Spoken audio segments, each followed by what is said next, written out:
رخیو غالب مجھے اس تلخ نوائی میں معاف، آج کچھ درد میرے دل میں سوا ہوتا ہے۔ بندہ پرور، پہلے تم کو یہ لکھا جاتا ہے کہ میرے دوست قدیم میر مکرم حسین صاحب کی خدمت میں میرا سلام کہنا، اور یہ کہنا کہ اب تک جیتا ہوں اور اس سے زیادہ میرا حال مجھ کو بھی معلوم نہیں۔ مرزا حاتم علی صاحب مہر کی جناب میں میرا سلام کہنا، اور یہ میرا شعر میری زبان سے پڑھنا۔ شرط اسلام بود ورزش ایما بالغیب، اے تو غائب ز نظر مہر تو ایمام است۔ تمہارے پہلے خط کا جواب بھیج چکا ہوں کہ اس کے 2 دن یا 3 دن کے بعد دوسرا خط پہنچا۔ سنو صاحب، جس شخص کو جس شکل کا ذوق ہو اور وہ اس میں بے تکلف عمر بسر کرے، اس کا نام عیش ہے۔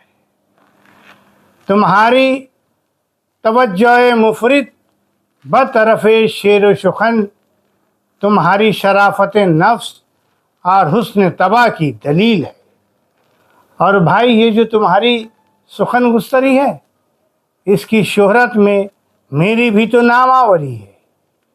میرا حال اس فن میں اب یہ ہے کہ شعر کہنے کی روش اور اگلے کہے ہوئے اشعار سب بھول گیا، مگر ہاں، اپنے ہندی کلام میں سے 1.5 شعر یعنی 1 مقطع اور 1 مصرع یاد رہ گیا ہے۔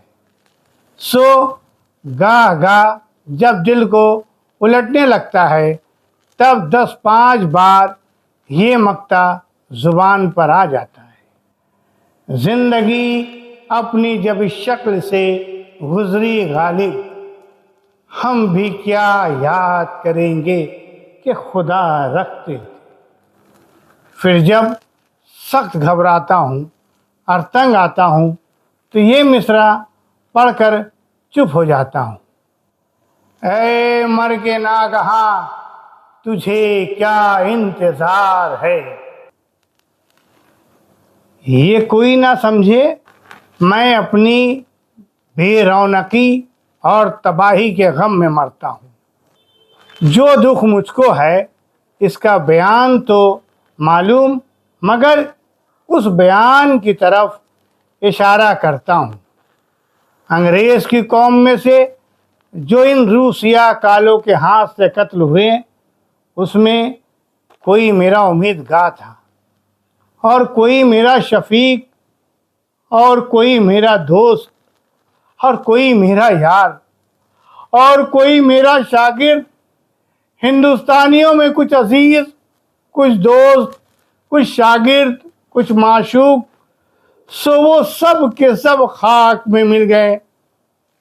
ایک عزیز کا ماتم کتنا سخت ہوتا ہے۔ جو اتنی عزیزوں کا ماتم دار ہو، اس کو جیش کیوں کرنا دشوار ہو۔ ہائے، اتنے یار مرے کہ جو میں مروں گا تو میرا کوئی رونے والا بھی نہ ہوگا۔ انا للہ و انا الیہ راجعون، انا للہ و انا الیہ راجعون۔ یعنی جذبات و احساسات اور واقعات و حالات کی ترسیل کے لیے مکتوب نگاری ایک بہترین ذریعہ رہی ہے۔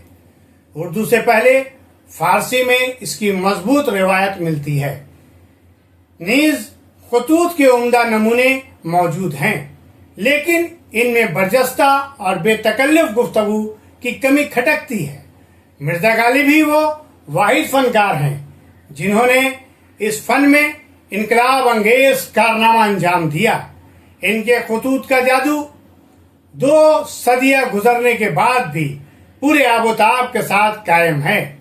غالب نے کہا تھا کہ انہوں نے مراسلے کو مکالمہ بنا دیا ہے۔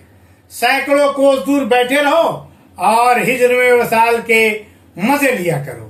ان کو بے ساختہ گفتگو پسند تھی، لہذا القاب و خطابات سے دامن چھڑایا اور حسب مراتب برخوردار، میاں، بندہ پرور وغیرہ جیسے الفاظ کا استعمال کیا۔